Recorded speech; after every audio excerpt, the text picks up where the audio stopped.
An exhibition in Paris traces the stories of the men, women and children taken from their homes in the colonies of the West and displayed like animals in Europe.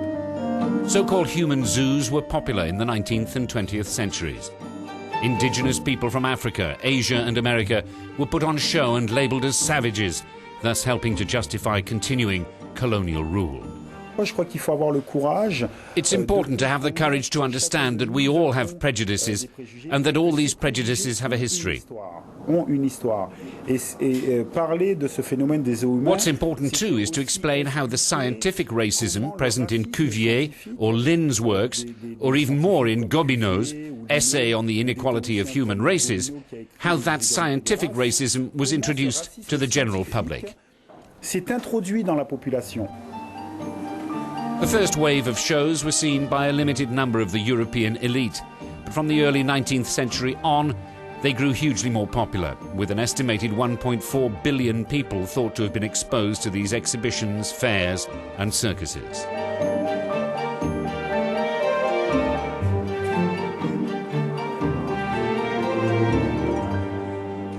At that time, visitors of the Jardin d'Acclimatation could watch people from Asia, America, Africa or Oceania who were displayed behind a fence and presented as savages.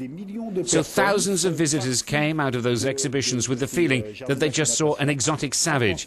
What's sad is that we're still suffering the consequences of that history. Justement, il y a une histoire et qui malheureusement, aujourd'hui nous avons des séquelles de cette histoire. The exhibition includes a silhouette of South African Saartjie Baartman, known to 19th century viewers as the Hottentot Venus.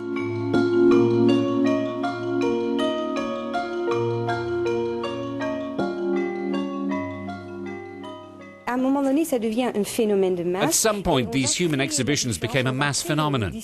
Organisers put these people on show, but always keeping them away from the public by fences, bars, cages and so on. So in a way, this was aimed at putting some distance to emphasise the difference between those specimens and the rest of the population. Visitors were told that there were two different categories of people, one superior to the other.